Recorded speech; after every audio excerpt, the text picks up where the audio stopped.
Okay, so our theme this year is how far are people able to work together for the benefit of their communities? When you write your essay, you can bring this booklet with you, but you're also allowed up to 4 pieces of additional evidence.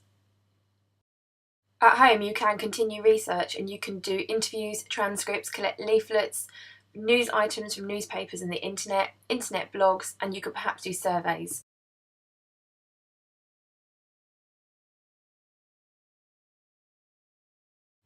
So the introduction to the booklet says that being part of a community is important for all of us. We can share the same set of ideas.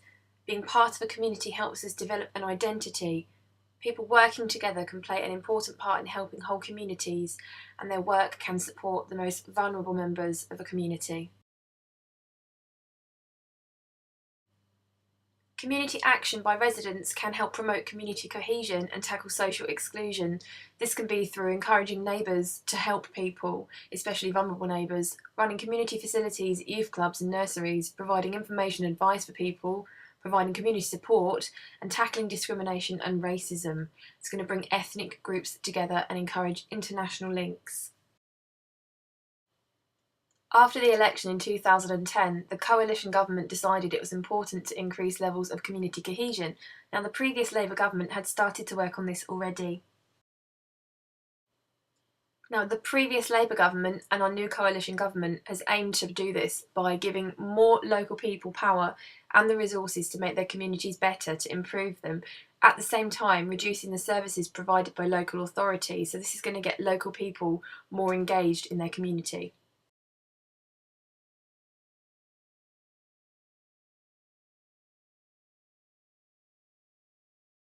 Now, these are all the keywords that you need to use in your essay. Don't worry about copying them down now. In the down bar is a link to a video with all these keywords on it, or if you haven't turned your captions off, click the caption now.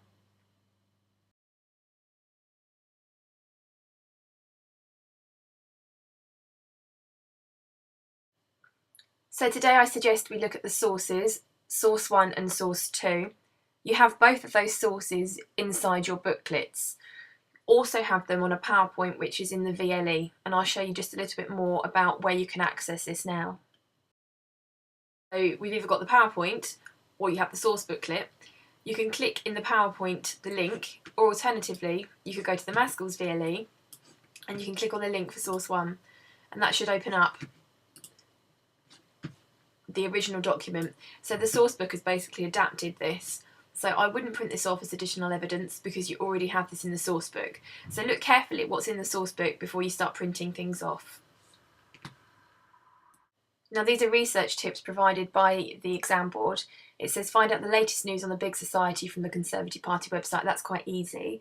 To what extent has Saul Alinsky's work in the USA been a success? It's a little bit more tricky. He's actually passed away. There is a Wikipedia article, but it isn't very detailed. You could also look at blog entries, so find out what people are saying about the big society and whether they think that David Cameron's plan has worked. So let's have a look at this. Full page on the Conservative website about the big society, and it's updated. You can sign up for email bulletins. Obviously, I wouldn't do this unless you're using your school account. You can look at different projects that are in place as well. So this is your first port of call for looking at news. The next one is Saul Alinsky. So you can literally just search for him.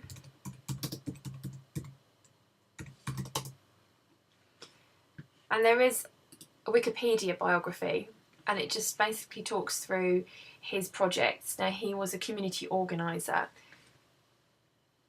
You could print out perhaps this Wikipedia article, but again, read through it carefully because it would count towards one of your sources, one of your pieces of additional evidence. And the other one we could look at, Big Society.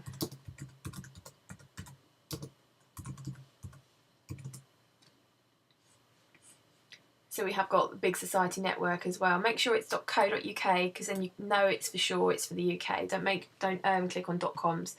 We've also got information from the Guardian as well, which might be useful. So you could print out information like this.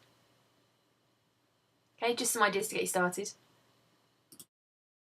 Source 2 looks at vanguarding areas. Now, a vanguarding area is a model. It's a model of a good society project that works really well, that other people can follow the example of.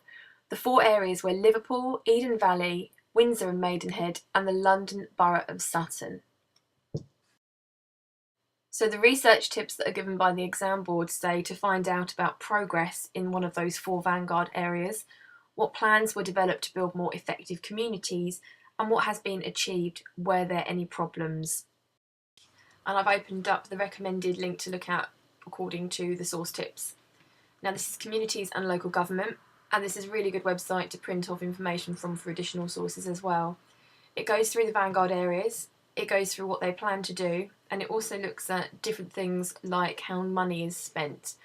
Now, one thing that the source book doesn't mention, because at the time of print this obviously wasn't an issue, but one of the issues that's come up is that Liverpool are now no longer part of this vanguarding programme. So that's really good evidence to use for your source book.